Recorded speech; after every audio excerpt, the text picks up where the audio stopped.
Assalamualaikum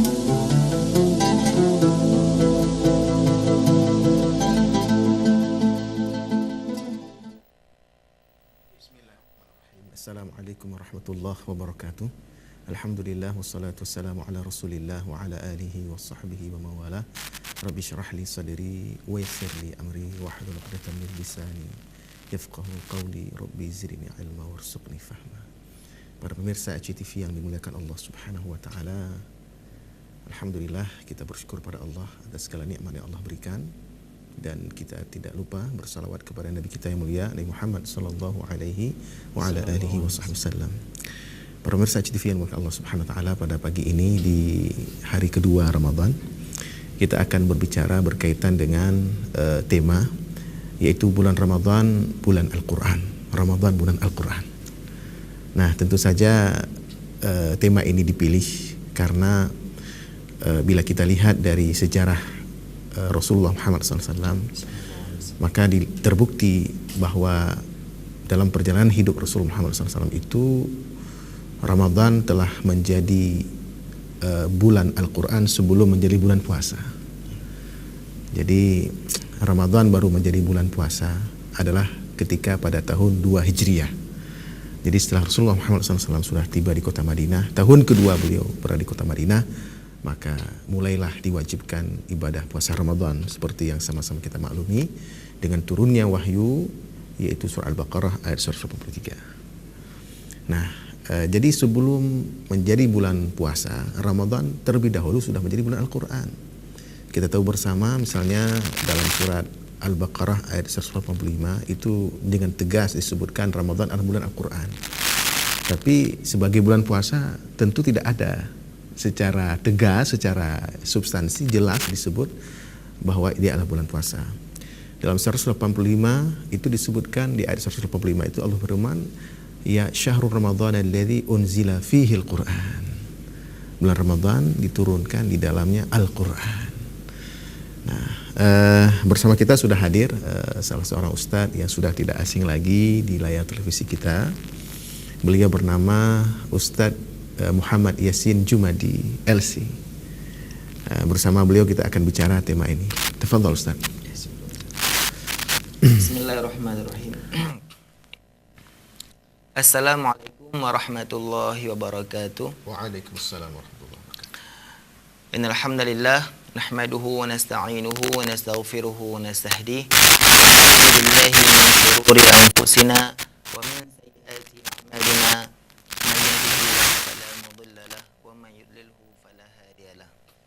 Asyhadu an la ilaha illallah wahdahu la syarika lah.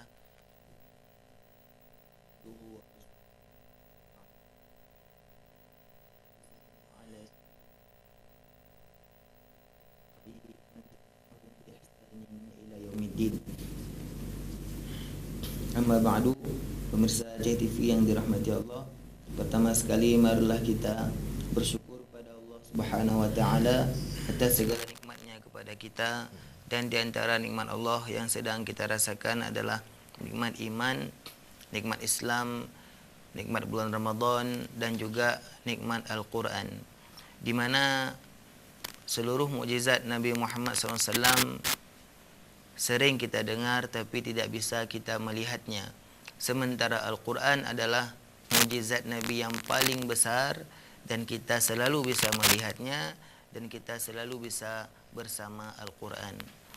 Kemudian salawat serta salam kepada Nabi Muhammad sallallahu alaihi wasallam, di mana Nabi Muhammad sallallahu alaihi wasallam bersabda, "Iqra'ul Qur'an fa innahu ya'ti yaumal qiyamah syafi'an li ashabihi."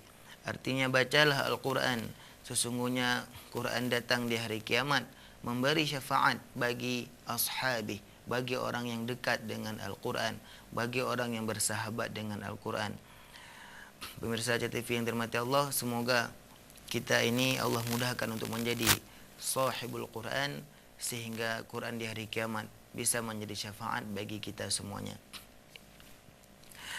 Pemirsa yang dirahmati Allah, terima kasih banyak pertama sekali kepada Ustaz Azanul Fajri yang sudah kembali mengundang saya sehingga bisa bersilaturahim dengan pemirsa sekalian Dan seperti biasanya, insyaAllah kita akan membahas tentang Al-Quran, ya.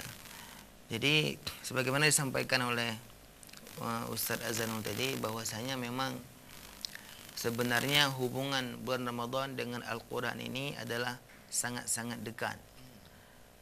Kita biasanya ketika mendengar bulan Ramadan, pasti yang terlintas itu di benak kita adalah bulan puasa. Ini yang paling kuat terlintasnya. Jadi ini tidak salah sebenarnya, karena puasa itu wajib. Tapi bagaimana cara kita bangun di dalam masyarakat kita ini? Kalau dibilang bulan Ramadan, terlintas juga bulan Al-Quran.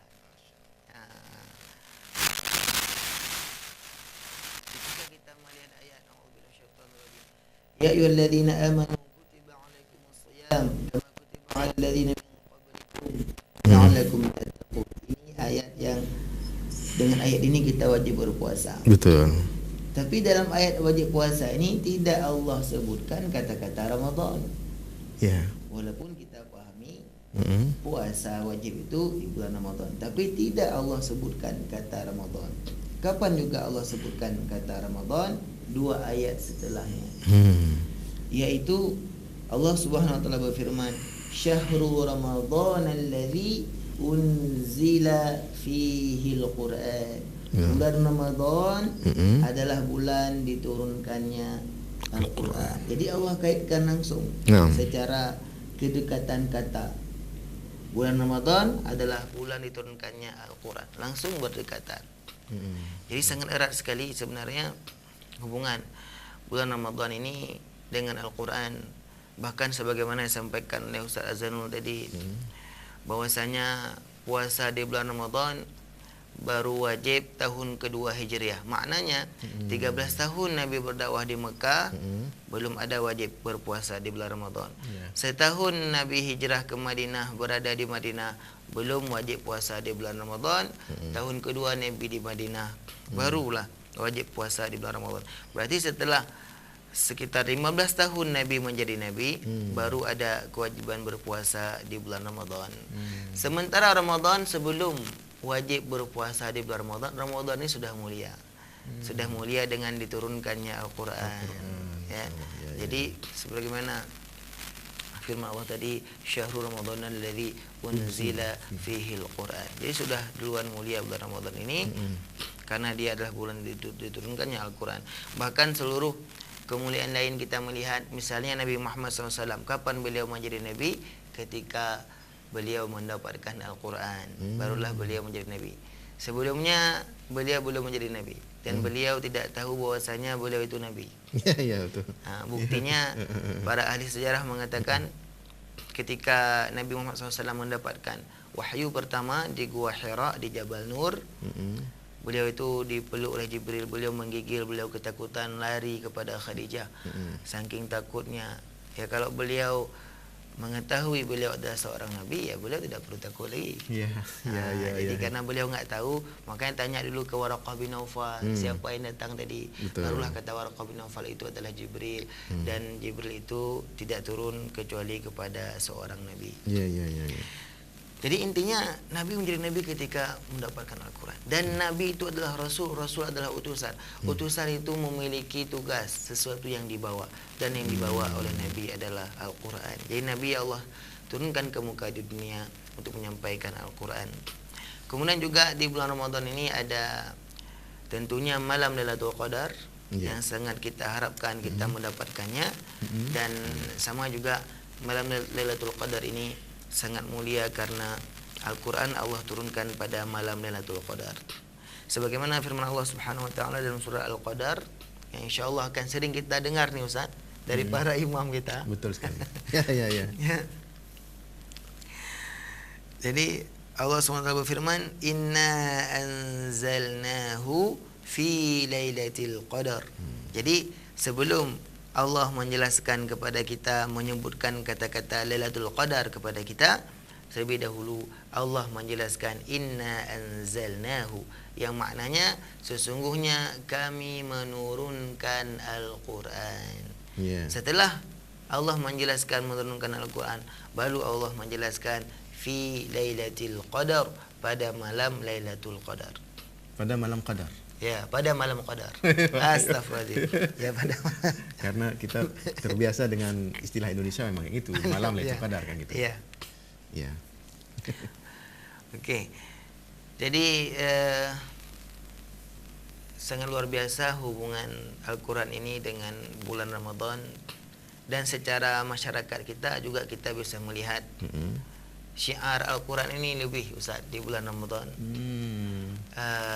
Sudah ada misalnya tadarus kita, ya, tadarus ibu-ibu habis subuh, tadarus anak muda atau anak-anak kecil Iya, betul. habis tarawih. Ini memang sudah menjadi, kita lihat fenomena yang ada di Aceh. Maka ada beberapa hal yang ingin kita sampaikan tentang Al-Quran ini. Bahwasanya permasalahan kita adalah masih banyak orang Aceh ini tidak bisa baca Al-Quran. Ini masih banyak. Mohon maaf, termasuk sebagian imam kadang-kadang masih salah, Ustaz. Sebagian imam ketika solat berjamaah, salat isya, salat tarawih, kita dengar bacaannya masih salah. Baik Ustaz, nanti kita lanjutkan kesalahan-kesalahan itu. Kita ikuti dulu pesan-pesan berikut ini. Ya.